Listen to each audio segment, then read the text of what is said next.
Olá pessoal, tudo bem? Eu sou a Carmen do blog Aqui Vida do Mundo e neste vídeo eu venho mostrar pra vocês uma coisa um pouquinho diferente.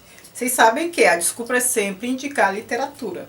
Não vai ser diferente nesse sentido, mas vai ser diferente em razão do tipo de literatura. Por isso, esse vídeo tem o título que tem. Obra secundária não quer dizer que seja a segunda obra do autor. Na verdade, no meu sentido de obra secundária é uma obra menos conhecida do autor, né? Então eu vou apresentar 5 obras de 5 autores diferentes que não são as obras principais, que não é a obra principal de cada um, mas são obras boas, né? Que eu acho que merecem um pouco de divulgação, certo? Então eu vou começar. Eu vou indicar para vocês, aliás, agora eu vou indicar não só a obra, eu vou indicar o autor também, porque esse autor não é muito conhecido, não ouço ninguém falar dele, que é o William Somerset Maugham. Ele é americano. E a obra é Servidão Humana. Eu não lembro de detalhes da obra, que eu li há muito tempo. Mas por que é secundária? É secundária porque a obra mais famosa dele é O Fio da Navalha, né? Eu acho que muita gente conhece o título, talvez não conheça a obra O Fio da Navalha. Mas o título é bem conhecido. E é uma obra que eu gosto muito, a outra, O Fio da Navalha. Porque eu tive que analisar, então quando a gente tem que analisar a gente se apega, né? Eu tive que analisar há muito tempo. E é uma obra riquíssima, a outra, né? Não estou falando dessa ainda, porque trata do período em que os Estados Unidos se tornam os Estados Unidos. Início da década de 20, o período entre guerras, aquela. Essa aqui é menos conhecida. Aqui, a história de um rapaz é uma história meio autobiográfica, né? Então tem elementos aqui que são da vida do autor. Então, é uma história de um menino que vai morar com o tio, acho que ele fica órfão, vai morar com o tio. E ele tem um problema no pé direito. E esse tio dele é tipo pastor, eu acho que é pastor. Eu não lembro de detalhes, mas eu acho que é pastor, é uma pessoa bem religiosa. E fica incutindo religiosidade no menino. E eu lembro, assim, eu vou falar das passagens que eu lembro, tá? Não vai ser um resumo fiel, porque eu não lembro de tudo. E o menino pergunta pro tio, se eu rezar, se eu pedir pra Deus, meu pé vai sarar, né? Eu vou ficar curado? O tio dele fala, se você rezar com muita fé, vai. Aí ele rezou e estipulou uma data, né? Até dia tal. E aí quando chegou o dia tal, ele acordou assim, sentiu o pé, ele tava com medo de olhar e tal. E aí ele descobriu que o pé dele continuava torto. Foi aí que ele parou de acreditar em Deus, né? E é um romance de formação. E aí a história vai desde, né, dessa fase da infância dele e até mais tarde. Ele é uma história de um rapaz que é meio mal aventurado, porque ele também se apaixona por uma moça que não gosta dele, não tinha uma conduta assim das melhores. Depois quando ela se aproxima dele é meio que para se aproveitar. E ele conta, só que ele não é tonto, ele sabe, mas mesmo assim ele gosta dela. Então é uma história bem interessante. Esse autor escreve muito bem, eu gosto.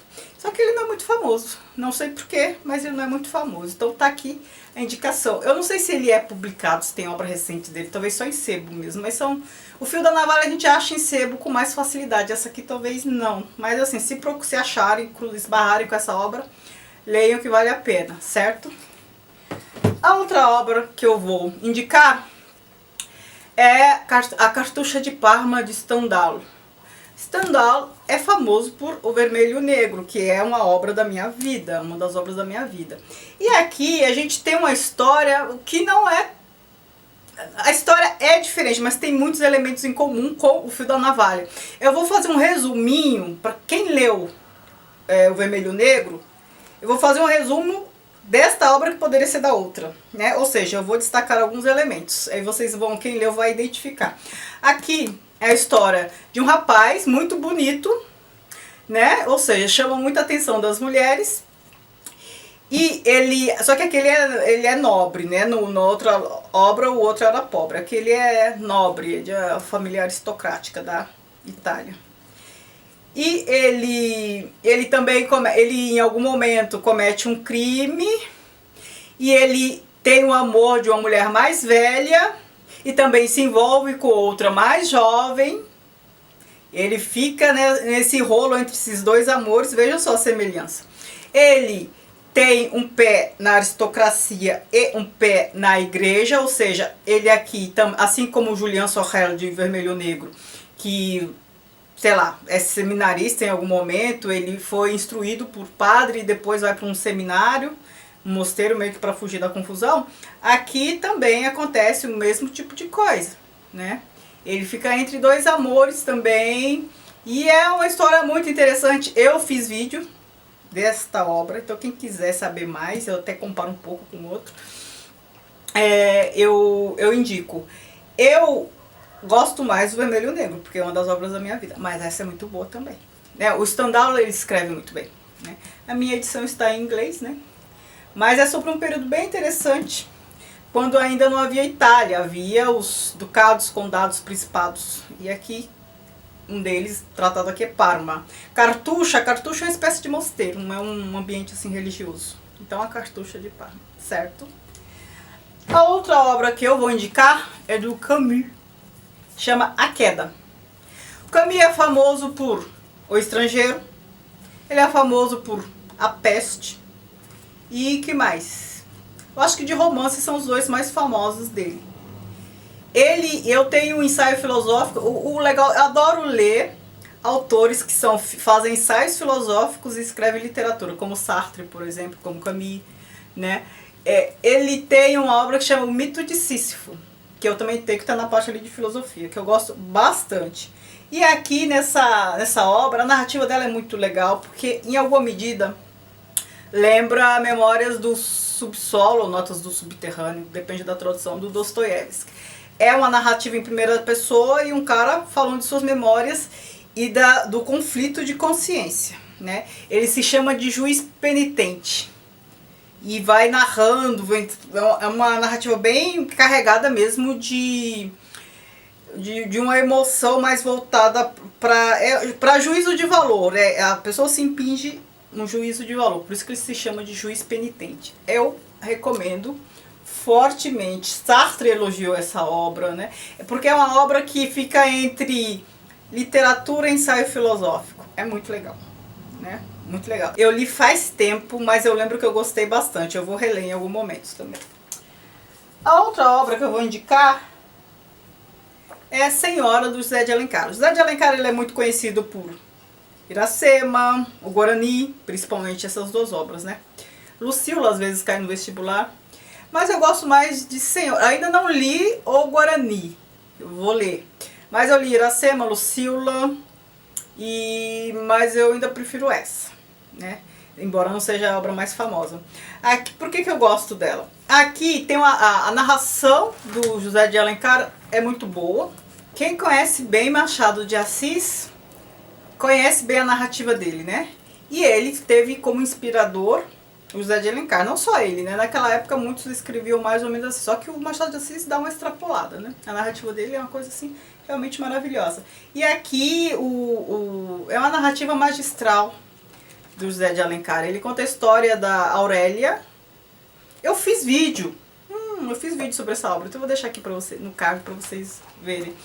É a história da Aurélia, que assim, ela sofreu uma decepção amorosa e tal, depois ela fica rica e resolve se vingar. Mas é uma história romântica, né? Então assim, tem os elementos constitutivos de uma obra romântica. Então, se a gente vai ler uma obra romântica, a gente tem que saber o que vai esperar dela. E aí o que se destaca? O que salta aos olhos apesar disso, né? Ou seja, o que é diferente e bom em relação a isso. Aqui é a narrativa. E aqui a narrativa é tão boa que tem um momento aqui, que eu não vou lembrar mais qual.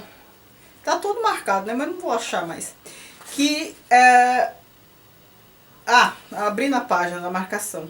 No capítulo 5, quem tiver interessado. Capítulo 5. Que ele começa a descrever o quarto do Fernando, que é o cara de quem a Aurélia vai se vingar. E ele começa a descrever e a gente percebe que essa descrição que ele está fazendo é uma descrição do cômodo, do ambiente, que representa uma descrição do próprio Fernando. Preste atenção nisso, vá lá olhar quem tiver a obra. Né? E sem falar que o começo dela é muito bom. Eu até indiquei no vídeo que eu falei dos melhores começos. Há anos raiou no céu fluminense uma nova estrela.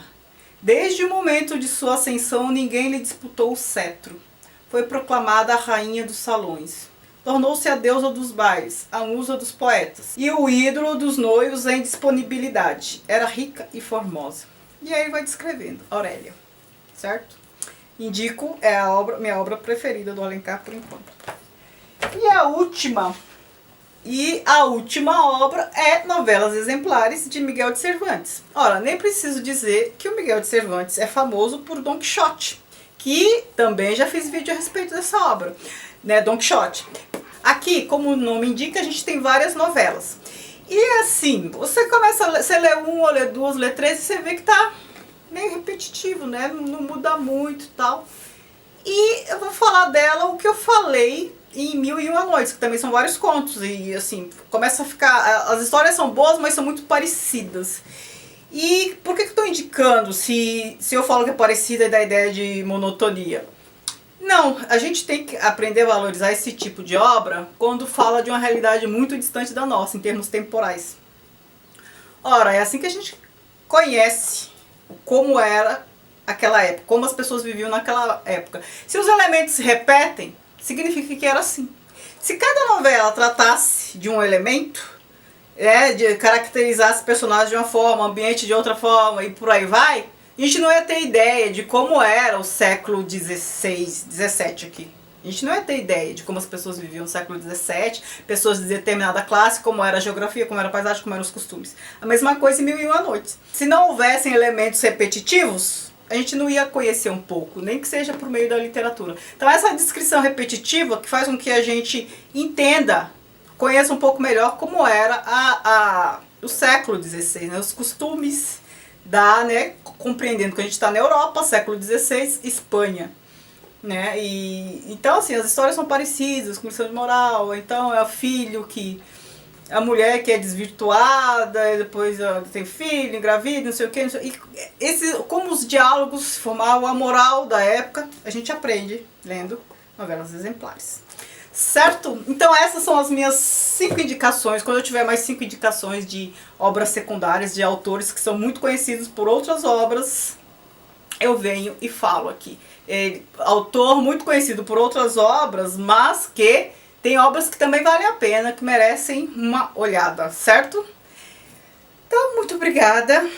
Se você gostou do vídeo, curta, se inscreva e não se esqueça de compartilhar, comentar e todas essas coisas, tá bom? Obrigada. Tchau, tchau.